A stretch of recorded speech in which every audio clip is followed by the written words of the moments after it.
नमस्कार, आदाब, सत श्री अकाल, गुड मॉर्निंग मेरे प्यारे दोस्तों। आ चुका आपका होस्ट एंड दोस्त पवन लेकर के ताज़ा तरीन टॉपिक आपके अपने YouTube channel educational centre Jharkhand पे। ये हमारा यूट्यूब चैनल है एजुकेशनल सेंटर झारखंड। जो भी इस चैनल पे अभी नए होंगे कृपया इस चैनल को सब्सक्राइब कर लेंगे और जो भी साथी पढ़ रहे होंगे अभी वो दोस्तों में अपने शेयर कर देंगे, लाइक कर देंगे ना, क्योंकि पढ़ते पढ़ते आप लोग इतने मशगूल हो जाते हैं कि आप लोगों को याद नहीं रहता कि लाइक भी करना है, सब्सक्राइब भी करना है। और कहीं भी दिक्कत हो तो हमारे YouTube channel Pawan Singh sorry Telegram channel Pawan Singh sir के नाम से है। कहीं भी दिक्कत हो वहाँ पे आप लोग कांटेक्ट कर सकते हैं। वहाँ पे आप लोग अपना कमेंट्स लिख सकते हैं, अपना प्रॉब्लम लिख सकते हैं, अपना प्रॉब्लम शेयर कर सकते हैं। और नहीं तो ये कमेंट सेक्शन में भी आप लोग कमेंट करके पूछ सकते हैं कहीं भी दिक्कत हो तो। ठीक है साथियों, चलिए आज का क्लास स्टार्ट करते हैं। फिर पिछले क्लास में हम लोगों ने पढ़ा था संविधान की आवश्यकता हमारे देश को क्यों पड़ी ना। संविधान की आवश्यकता हमारे देश को क्यों पड़ी उसके बारे में हम लोगों ने कुछ जाना था। अच्छा लगा था वीडियो में, मतलब अच्छा लगा था पढ़ाने में भी, आप लोगों को भी अच्छा लगा होगा उम्मीद है। दूसरी बात ये भी कि आप लोगों को जहां तक मैं समझा पाता हूँ अच्छे से, मुझे उम्मीद है कि आप लोगों को भी अच्छे से समझ में आता होगा। ठीक है, तो चलिए साथियों आज का क्लास स्टार्ट करते हैं। आज एक मोटिवेशन से। क्या है आज का मोटिवेशन? आज का मोटिवेशन ये है कि if you believe in your self anything is possible. अगर आप अपने में विश्वास रखते हैं, अपने से आपको ये उम्मीद रहता है, बिलीव रहता है अपने आप में कि मैं अगर अपने आप में आपको बिलीव है तो आप कुछ भी कर सकते हो, कुछ भी पॉसिबल है आपके लिए ना। If you believe in your self anything is possible. अगर आप चाह लियो, जैसे आप चाह लियो पढ़ाई कर रहे हो, आप ये चाह लिए हो कि मुझे इस सिलेबस को अच्छे से कंप्लीट कर लेना है, तो आप वो चीज़ अच्छे से कर सकते हो।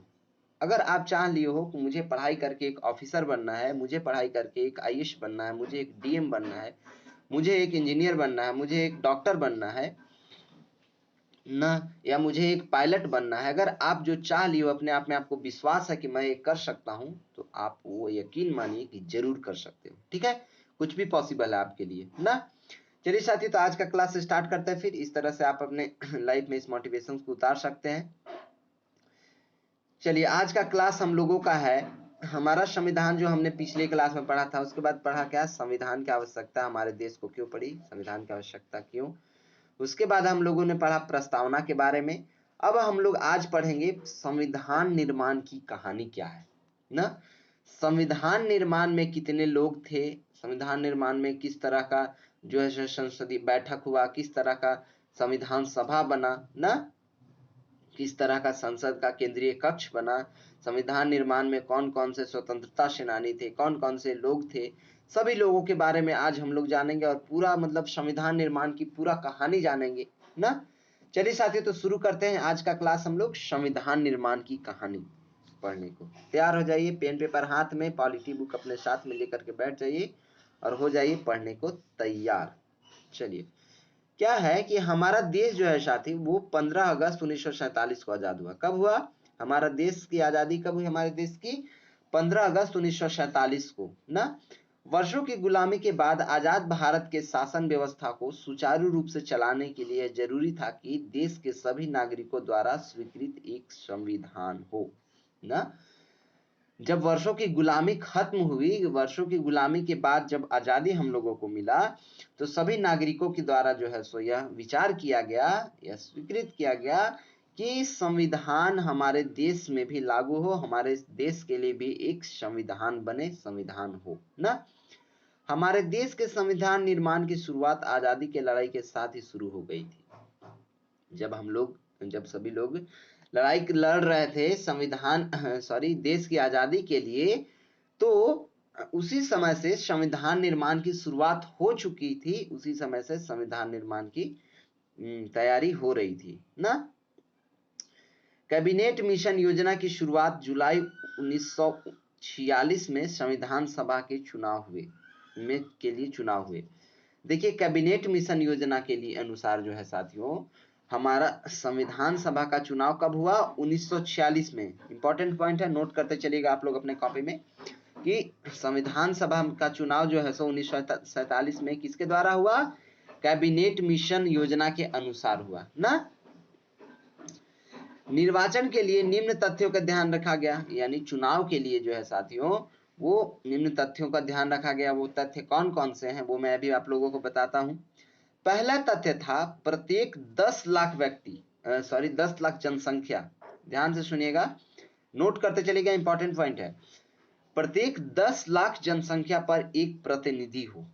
ये क्या था, पहला तथ्य था। पहला जो है सो चुनाव के लिए पहला तथ्य रखा गया था। पहला तथ्य क्या था, 10 लाख जनसंख्या पे, यानी 10 लाख जो है सो व्यक्तियों पे, जनसंख्या पे हम लोगों को एक प्रतिनिधि का नियम रखा गया था कि 10 लाख जनसंख्या पे एक प्रतिनिधि को रखा जाए, एक प्रतिनिधि हो ना। निर्वाचन में वयस्क मताधिकार के सिद्धांत को मान्यता नहीं दी गई। अब आपके मन में एक क्वेश्चन आएगा, सर आपने ये बोल दिया कि मान्यता तो नहीं था, लेकिन वयस्क मताधिकार का मान्यता, सिद्धांत का मान्यता का अधिकार नहीं था। ये वयस्क मताधिकार क्या होता है? तो याद कीजिए साथियों, मैंने पिछले क्लास में आप लोगों को बताया है कि वयस्क मताधिकार किसे कहा जाता है। देखिए 18 साल से ऊपर, ध्यान से सुनिएगा, वयस्क मताधिकार क्या होता है। 18 साल से ऊपर के लोग, चाहे वो औरत हो चाहे वो गर्ल्स हो, चाहे बॉयज हो, कोई भी हो, 18 साल से ऊपर वालों को वो जो है सो वोट देने का अधिकार को ही वयस्क मताधिकार कहा जाता है। अगर आपका 18 साल हो चुका है तो आप वोट दे सकते हैं, उसे वयस्क मताधिकार कहा जाता है। लेकिन इसी वयस्क मताधिकार के सिद्धांत को वहां पे मान्यता नहीं दिया गया था, यानी वयस्क मताधिकार का वहां पे कोई मान्यता नहीं था कि 18 साल से ऊपर के लोग वोट दे सकते हैं, ऐसा कुछ नहीं था वहां पे ना। वहां पे क्या था, तो वहां पे था प्रांतीय विधानमंडलों के संविधान सभा के सदस्य जो थे, उन्हीं के निर्वाचन का अधिकार उन लोगों को दिया गया था ना। यानी उन्हीं लोग चुनाव कर सकते थे, उन्हीं लोग वोट दे सकते, उन्हीं लोग चुनाव करके उनका वोट दे सकते थे। यही मान्यता दी गई थी, वयस्क मताधिकारों को वोट देने का मान्यता नहीं था ना। संविधान सभा के कुल 389 सदस्यों में से प्रांतों के लिए निर्वाचित 296 सदस्यों के लिए ही चुनाव कराया गया। संविधान सभा में कुल कितने सदस्य थे, 389 सदस्य थे। ध्यान से नोट करते चलिएगा, इंपॉर्टेंट पॉइंट है। संविधान सभा में 389 सदस्य थे, जिसमें से कि प्रांतों के लिए जो है सो, यानी हमारे जो प्रांत थे, उन प्रांतों के लिए, जितने भी प्रांत थे, उन प्रांतों के लिए निर्धारित सदस्यों का संख्या कितना था, 296 सदस्यों का ही चुनाव किया गया ना, 389 में से। तो बाकी सदस्यों का जो है सो क्या किया गया, ये देखिए, बाकी रियासतों के लिए निर्धारित 93 जगहों के लिए चुनाव नहीं कराया गया। जो 93 जो है सो सदस्य बच गए निर्वाचित, जो सॉरी जितने भी निर्धारित जो 93 बच गए, 93 जगहों के लिए जो है सो चुनाव नहीं करवाया गया था ना। चुनाव में कांग्रेस को 208 स्थान प्राप्त हुए। चुनाव होने के बाद जो है साथियों, जो 293 सदस्यों का जो चुनाव हुआ, उन प्रांतों के लिए जो चुनाव हुआ, उसमें से कांग्रेस को कितने सीट प्राप्त हुए, 208 सीट प्राप्त हुए, यानी 208 स्थान प्राप्त हुए। मुस्लिम लीग को 73 स्थान यानी 73 सीट मिले, 73 सीट मिले। और शेष जो स्थान बच गए वो राजनीतिक दलों के पास रह गए। किनके पास रह गए, राजनीतिक दलों के पास रह गए। ध्यान से सुनिएगा, मैं एक बार फिर से बता दूं आप लोगों को, हमारे संविधान सभा में कुल सदस्यों की संख्या कितनी थी, प्रांतों की सदस्यों की संख्या थी 389, जिसमें कि निर्धारित 296 सदस्यों का चुनाव कराया गया। बाकी जो है सो 93 जगहों के लिए जो है सो चुनाव नहीं कराया गया। उसमें से जिसमें चुनाव कराया गया 296 सदस्यों का, उसमें से 208 स्थान यानी 208 सीट जो है सो कांग्रेस को मिले। किसको मिले, कांग्रेस को प्राप्त हुए। और 73 सीट जो है सो, जो बच गए 73 सीट जो स्थान बचे हैं, वो मुस्लिम लीग को प्राप्त हुए। किसे प्राप्त हुए, मुस्लिम लीग को प्राप्त हुए। उसके बाद जो सीट बच गए, शेष स्थान जो बच गए, उसका जो है सो वो सब किसके पास रह गए, वो स्थान, वो सीट किसके पास, राजनीतिक दलों के पास रह गए ना। संविधान सभा में पंडित जवाहरलाल नेहरू, सरदार वल्लभ भाई पटेल, डॉक्टर भीमराव अंबेडकर, के एम मुंशी, गोपाल स्वामी अयंगर, अलादी कृष्ण स्वामी अय्यर, पट्टाभी सीतारामैया के के संथानम, डॉक्टर राधाकृष्णन, BN राव, हृदयानंद नाथ, कुरुज और मौलाना अबुल कलाम आजाद जैसे विद्वान उपस्थित थे, वहां पे थे। कौन कौन से थे मैंने नाम बताया, आप लोग यहां से नोट कर लीजिएगा कि ये लोग उपस्थित थे। संविधान सभा को लघु भारत भी कहा जाता था। क्या कहा जाता था? एक छोटा सा भारत भी संविधान सभा को कहा जाता था, क्योंकि वहां पे इतने सारे जो सीट्स थे वो सभी लोग, मतलब एक संविधान बनाने के लिए कहा जाए तो जितने भी लोग थे, इंपॉर्टेंट महत्वपूर्ण लोग जो भी थे, वो सभी लोग वहां पे उपलब्ध थे, इसलिए उसे लघु भारत कहा जाता था ना, यानी छोटा भारत कहा जाता था। इसके सदस्य भारत के विभिन्न समुदायों और क्षेत्रों की आवश्यकताओं तथा आकांक्षाओं से भली भांति परिचित थे।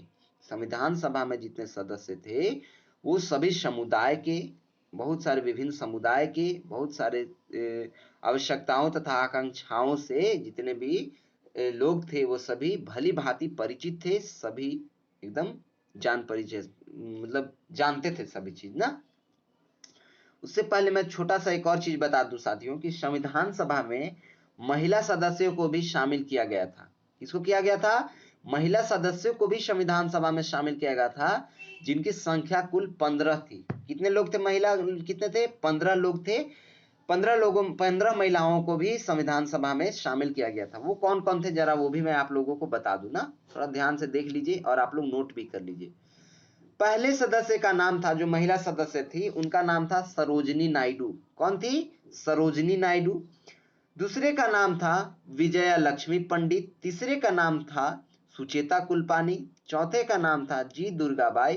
पांचवे का नाम था कमला चौधरी। छठे का नाम था पूर्णिमा बनर्जी। सातवें का नाम था बेगम एजाज रसूल। आठवें का नाम था हंसा मेहता। नवें का नाम था एनी मैस्करीन। 10वें का नाम था अमु स्वामीनाथन। 11वें का नाम था दक्षयानी वेलियादुन। 12वीं का नाम था मालती चौधरी। 13वें का नाम था लीला रे।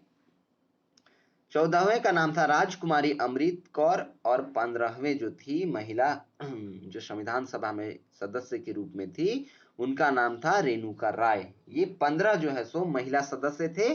कहां पे? संविधान सभा में इन सभी को भी शामिल किया गया था। ठीक है, उसके बाद चलिए अब आगे हम लोग बढ़ते हैं। आगे हम लोग क्या पढ़ रहे थे? आगे हम लोग जानते हैं कि संविधान सभा का प्रथम अधिवेशन 9 दिसंबर 1946 को संसद भवन के केंद्रीय कक्ष में आरंभ हुआ था। कहां पे हुआ था? संविधान सभा का जो है सो प्रथम अधिवेशन 9 दिसंबर 1946 को हुआ था। 9 दिसंबर 1946 को संसद भवन के केंद्रीय कक्ष में आरंभ हुआ था, प्रारंभ हुआ था, शुरू हुआ था। ठीक है, ये इंपॉर्टेंट पॉइंट है, नोट कर लीजिएगा आप लोगों के लिए बहुत ज्यादा इंपॉर्टेंट है। ठीक है, डॉक्टर सच्चिदानंद सिन्हा को सर्वसम्मति से अस्थायी अध्यक्ष चुना गया। जो संविधान सभा के अस्थायी अध्यक्ष थे ना, केंद्रीय कक्ष में, जो केंद्रीय कक्ष का जब आरंभ हुआ तो डॉक्टर सच्चिदानंद सिन्हा को सर्वसम्मति से, यानी सभी के सम्मति से, सभी के सहमति बनने के बाद, सभी लोगों को उनका एक तरह से सहमति बनने के बाद जो है सो अस्थायी अध्यक्ष चुना गया। क्या कौन अध्यक्ष चुना गया? अस्थायी। और अब आपके मन में क्वेश्चन आएगा, सर आपने अस्थायी अध्यक्ष बताया, तो अस्थायी अध्यक्ष कौन थे? अस्थायी अध्यक्ष थे साथियों डॉक्टर राजेंद्र प्रसाद। कौन थे? हमारे डॉक्टर राजेंद्र प्रसाद जो थे वो संविधान सभा के अस्थायी अध्यक्ष चुने गए थे। और अस्थायी अध्यक्ष कौन थे? डॉक्टर सच्चिदानंद सिन्हा। आप लोग अपने कॉपी में नोट कर लीजिएगा, बहुत ज्यादा इंपॉर्टेंट पॉइंट है। ठीक है, उसके बाद आगे हम लोग पढ़ते हैं साथियों कि 11 दिसंबर 1946 को, कब? 11 दिसंबर 1946 को डॉक्टर राजेंद्र प्रसाद संविधान सभा के अस्थायी अध्यक्ष निर्वाचित हुए, जो कि अभी मैंने आप लोगों को बताया। अस्थायी अध्यक्ष कौन थे? डॉक्टर राजेंद्र प्रसाद। वो कब चुने गए थे? 11 दिसंबर 1946 को। 11 दिसंबर 1946 को डॉक्टर राजेंद्र प्रसाद को अस्थायी अध्यक्ष के रूप में निर्वाचित किया गया, चुनाव किया गया और वो अस्थायी अध्यक्ष बने। ठीक है, संविधान निर्माण की दिशा में सबसे पहला काम था जवाहरलाल नेहरू द्वारा प्रस्तुत उद्देश्य प्रस्ताव। संविधान निर्माण जब स्टार्ट हुआ, शुरू हुआ, तो सबसे पहला काम क्या हुआ कि जवाहरलाल नेहरू जो है उनके द्वारा जो प्रस्तुत उद्देश्य था उसके प्रस्ताव को रखा गया, उनके प्रस्ताव को रखा गया। यह प्रस्ताव 13 दिसंबर 1946 को प्रस्तुत किया गया था। कब प्रस्तुत किया था? 11 दिसंबर 1946 को हमारे जो है सो डॉक्टर राजेंद्र प्रसाद स्थायी अध्यक्ष बने, और उसके बाद 2 दिन जस्ट बाद 13 दिसंबर 1946 को जवाहरलाल नेहरू द्वारा जो प्रस्तुत उद्देश्य था उसे प्रस्तुत किया गया 13 दिसंबर 1946 को। ठीक है। उद्देश्य प्रस्ताव में भारत को एक स्वतंत्र प्रभुसत्ता संपन्न राज्य घोषित करने की आकांक्षा व्यक्त की गई। जो प्रस्ताव जवाहरलाल नेहरू ने लेकर के आए थे, उन्होंने अपने प्रस्ताव जो रखा था उसमें क्या था कि स्वतंत्र भारत को एक स्वतंत्र प्रभुसत्ता और संपन्न गणराज्य घोषित किया जाए। संपन्न गणराज्य की आकांक्षा उन्होंने व्यक्त की थी, और उन्होंने कहा कि भारत को एक स्वतंत्र प्रभुसत्ता संपन्न गणराज्य बनाने की हमारी आकांक्षा है, इसे स्वीकार किया जाए। ठीक है। चलिए थोड़ा सा और कुछ जान लेते हैं यहाँ पे कि प्रारूप समिति में 7 सदस्य थे। कौन कौन से थे वो भी मैं जान लेता हूं, आप लोगों को बता दूं साथियों। प्रारूप समिति में कितने सदस्य थे? 7 सदस्य थे, जिनका नाम यहाँ पे कुछ इस तरह से है। पहले का नाम है डॉक्टर भीमराव अंबेडकर, जो कि प्रारूप समिति के अध्यक्ष थे। क्या थे? जो समिति बनी थी उसके जो है सो अध्यक्ष कौन थे? डॉक्टर भीमराव अंबेडकर। एकदम नोट कर लीजिएगा, इंपॉर्टेंट पॉइंट है आप लोगों के लिए। ठीक है। दूसरा जो सदस्य थे, समिति के सदस्य थे, उनका नाम था सैयद मोहम्मद सादुल्लाह। क्या नाम था? सैयद मोहम्मद सादुल्लाह। तीसरे का नाम था एन गोपाल स्वामी अयंगर। चौथे सदस्य का नाम था एन माधवराव। पांचवे का नाम था अलादी कृष्ण स्वामी अय्यर। छठे का नाम था कन्हैयालाल मणिकलाल मुंशी, और सातवें का नाम था टीटी कृष्णमाचारी। सातवें सदस्य का क्या नाम था? टीटी कृष्णमाचारी। ठीक है। चलिए अब आगे थोड़ा पढ़ लेते हैं हम लोग। आगे हम लोग जानते हैं कि संविधान सभा जो उनके द्वारा कुछ जो है सो समितियों का गठन किया गया था।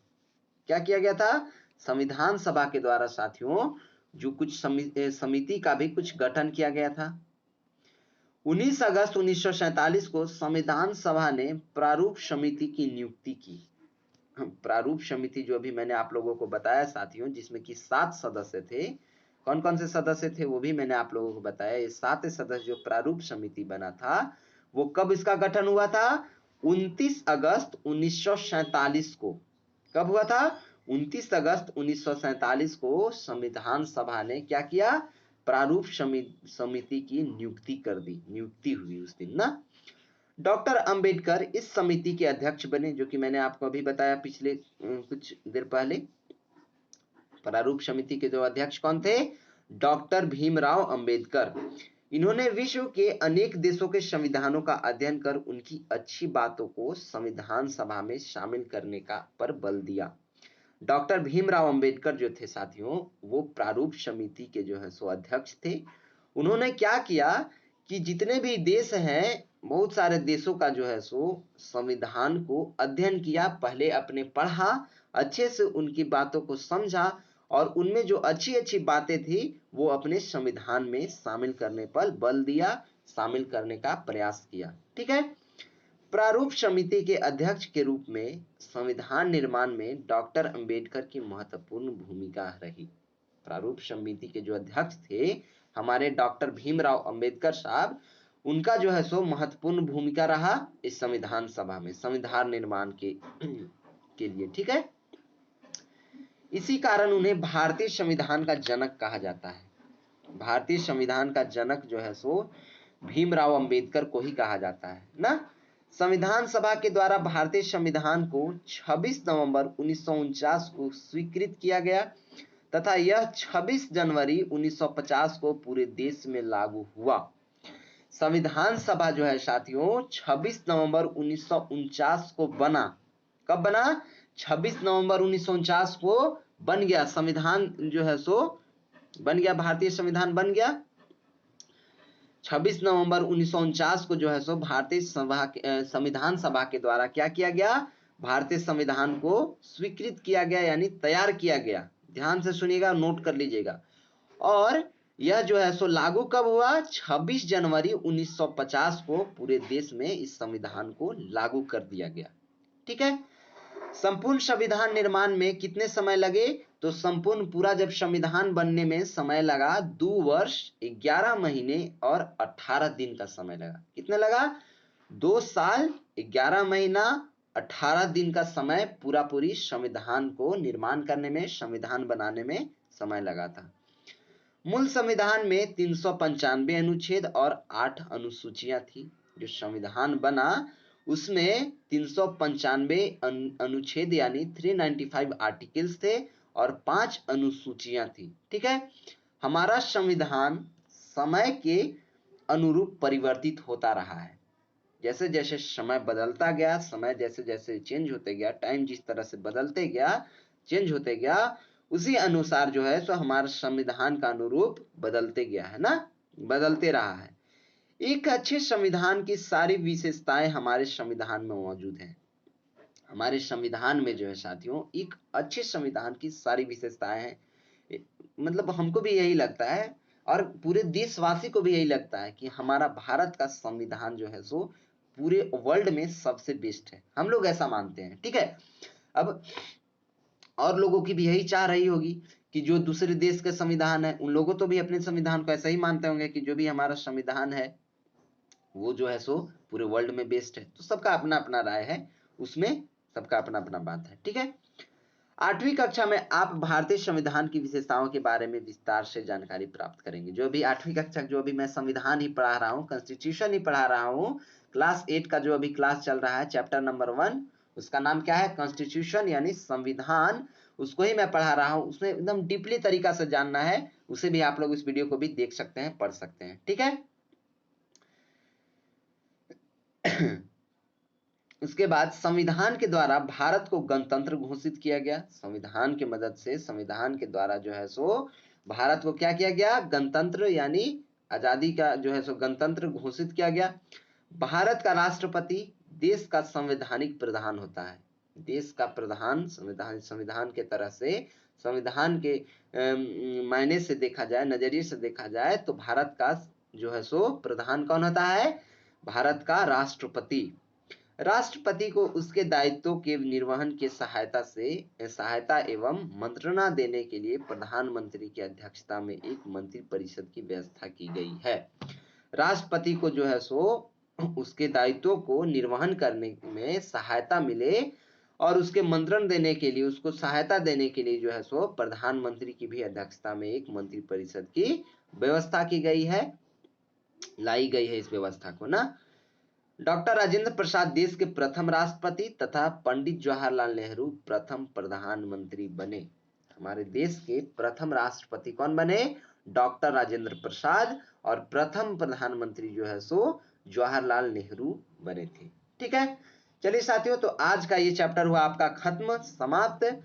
उससे पहले मैं थोड़ा सा आपको जानने योग्य कुछ बातें यानी शब्द जो है सो वर्ड बता दूं, और थोड़ा सा ये जो है सो संविधान सभा में झारखंड के विभूति जो ये लोग थे, इनके बारे में भी थोड़ा मैं बता दूं आप लोगों को। ये जो संविधान सभा में जो है सो इनकी भी कुछ योगदान भूमिका रही थी, उनको भी जान लेते हैं कि कौन कौन से हैं ये है जयपाल सिंह मुंडा और बाबू राम नारायण सिंह। जयपाल सिंह मुंडा जो है सो वर्तमान में खुट्टी जिले के टकरा गांव के निवासी थे। वे एक आदिवासी नेता तथा प्रसिद्ध हॉकी खिलाड़ी थे। उनके नेतृत्व में 1926 के एम्स्टर्डम ओलंपिक में भारतीय हॉकी टीम ने स्वर्ण पदक जीता था। इनके ही नेतृत्व में ये हुआ था। कब जीता था भारतीय हॉकी टीम ने, कब जीता था स्वर्ण पदक, गोल्ड मेडल 1928 में ना। वे एक अच्छे राजनीतिज्ञ भी थे, यानी उनको पॉलिटिकल अच्छे से समझ में आता था, पॉलिटी जो है राजनीतिज्ञ थे वो ना। 1939 में उन्होंने आदिवासी महासभा का गठन किया। आदिवासी महासभा का गठन किन्होंने किया, जयपाल सिंह मुंडा ने। कब किया था, 1939 में। एवं उसके अध्यक्ष बने। अध्यक्ष कौन थे? आदिवासी महासभा का जयपाल सिंह मुंडा। संविधान सभा का सदस्य बनने का गौरव भी उन्हें प्राप्त हुआ। संविधान सभा का जो है सो सदस्य ये भी थे, कौन? जयपाल सिंह मुंडा। संविधान सभा के सदस्य के रूप में उन्होंने आदिवासियों से संबंधित मुद्दों को जोरदार तरीके से उठाया। आदिवासी का जो है सो, आदिवासी जो है उन सभी का मुद्दा जो है सो जयपाल सिंह मुंडा ने ही एक मुद्दा उठाया, अपने तरफ से पूरा जोरदार ताकत लगाया कि इन लोगों को ये प्रावधान मिलने चाहिए, इस तरह का इन लोगों को अधिकार मिलना चाहिए। ठीक है। 1950 में उन्होंने झारखंड पार्टी का गठन किया। झारखंड पार्टी का गठन 1950 में हुआ। कौन किया? तो जयपाल सिंह मुंडा ने। उन्हें प्यार से गरांग गोमके जो है सो प्रसिद्ध नेता गराम गोमके के नाम से इन्हें पुकारा जाता था। प्यार से इन्हें कहा जाता था गरांग गोमके ना। अब दूसरे कौन है? एक संविधान सभा के जो है सो झारखंड को विभूति जो है वो कौन है? बाबू राम नारायण सिंह। बाबू राम नारायण सिंह वर्तमान चतरा जिले के तेतरिया गांव के निवासी थे। बाबू नारायण सिंह कहाँ के थे? तो चतरा जिले के तेतरिया गांव से वो बिलोंग करते थे ना। इन्हें छोटा नागपुर केसरी के नाम से जाना जाता था। इन्हें कौन सा नाम से जाना जाता था? छोटा नागपुर केसरी के नाम से जाना जाता था। उनको यह उपाधि डॉक्टर राजेंद्र प्रसाद ने दी थी। डॉक्टर राजेंद्र प्रसाद जो कि संविधान सभा के अध्यक्ष जो थे हमारे, वो जो थे सो उन्होंने इन्हें उपाधि दी थी। किस नाम से? छोटा नागपुर केसरी के नाम से ना। 1921 में सरकारी नौकरी से इस्तीफा देकर भारतीय राष्ट्रीय आंदोलन में कूद पड़े ये बाबू राम नारायण सिंह ना। भारतीय राष्ट्रीय आंदोलन में कौन कूद पड़े? बाबू राम नारायण सिंह। कब कूद पड़े? तो 1981 में सरकारी नौकरी छोड़ करके। देखिए देश को जो है सो एक देश को प्रथम प्रायोरिटी देने वाले, फर्स्ट प्रायोरिटी देने वाले, देखिए ऐसे आदमी लोगों को याद किया जाता है। ऐसे आदमी मतलब एक समझिए कि वो नौकरी करते हुए, सरकारी वो नौकरी करते थे, फिर भी जो है सो अपने देश के लिए कुछ करने की चाहत जो है सो इनको यहाँ पे खींच लाई और सरकारी नौकरी को इस्तीफा दे दिया कि सरकारी नौकरी तुम साइड में रहो, अभी हम जो है सो अपने देश की सेवा करने चले। 1946 से 1949 तक वे भारतीय संविधान सभा के सदस्य रहे। 1946 से जो है साथियों यानी 1946 से 1949 तक भारतीय संविधान सभा के वे सदस्य रह चुके हैं। वे हजारीबाग संसदीय क्षेत्र में प्रथम सांसद बने। ये जो है सो बाबू राम नारायण सिंह हजारीबाग संसदीय क्षेत्र से प्रथम सांसद बने थे। ठीक है। तो चलिए इन लोगों के बारे में मैंने कुछ जानकारी आप लोगों को दे दी। अब यहाँ पे जानने योग्य शब्द हैं, जैसे नियम को रूल कहा जाता है इंग्लिश में, परंपरा को ट्रेडिशन कहा जाता है, गणतंत्र को रिपब्लिक कहा जाता है, सार्वभौमिक वयस्क मताधिकार को यूनिवर्सल अडल्ट फ्रेंचाइज कहा जाता है, और दस्तावेज को डॉक्यूमेंट कहा जाता है, प्रस्तावना को प्रीमेबल कहा जाता है, संविधान को कॉन्स्टिट्यूशन कहा जाता है ना। ये था कुछ वर्ड मीनिंग जो कि आप लोगों को याद रखना है, जान लेना है, बहुत इंपॉर्टेंट है। उसके बाद यहाँ पे कुछ क्वेश्चन है कि भारत का संविधान लिखित है जबकि ब्रिटेन का संविधान अलिखित है, इसमें भरना है। मैं सब आप लोगों को नहीं बताऊंगा, आप लोग अपने से बना लीजिएगा। ये क्वेश्चन मैं आप लोगों के लिए लेकर के आया हूँ। इसके बाद इधर भी आपका सारा क्वेश्चन है ये सभी। हाँ भाई, जिनके पास बुक नहीं होगा वो कृपया हमारे Telegram channel Pawan Singh sir के नाम से सर्च कर लेंगे टेलीग्राम पे जा करके, और वहाँ पे ये बुक जो है सो PDF बना के डाला हुआ है, आप वहाँ से डाउनलोड कर सकते हैं और पढ़ सकते हैं। ठीक है, क्वेश्चन जरूर सॉल्व कर लेंगे सभी लोग। तो चलिए आज का जो है सो हमारा क्लास हुआ खत्म, यानी इति ध्यायो समाप्ता। आज का अध्याय भी खत्म हो गया। कल से हम लोग पढ़ेंगे फिर अगला अध्याय जो कि 5वां नंबर चैप्टर है। कौन सा? Chapter number 5। वो कौन सा है? सरकार यानी गवर्नमेंट। हम लोगों को क्या पढ़ना है? गवर्नमेंट के बारे में, सरकार के बारे में हम लोग पूरा डीपली तरीका से एनालिसिस करेंगे, जानेंगे। ठीक है, तो आज हमारा कौन सा चैप्टर खत्म हो गया? हमारा संविधान अध्याय नंबर 4 यानी चैप्टर नंबर 4 खत्म। हम लोग फिर कल मिलते हैं। तब तक के लिए जो है सो हमारे YouTube channel educational centre Jharkhand को सब्सक्राइब कर लेंगे, दोस्तों में शेयर कर देंगे और पढ़ते रहेंगे ना। तब तक के लिए बड़ों को सम्मान, छोटों को प्यार और अपना व्यक्तित्व इस प्रकार विकसित करना है कि महिला आप लोग के साथ सुरक्षित महसूस करे। मिलते हैं साथियों नेक्स्ट क्लास में। तब तक के लिए बाय बाय, टेक केयर, जय हिंद।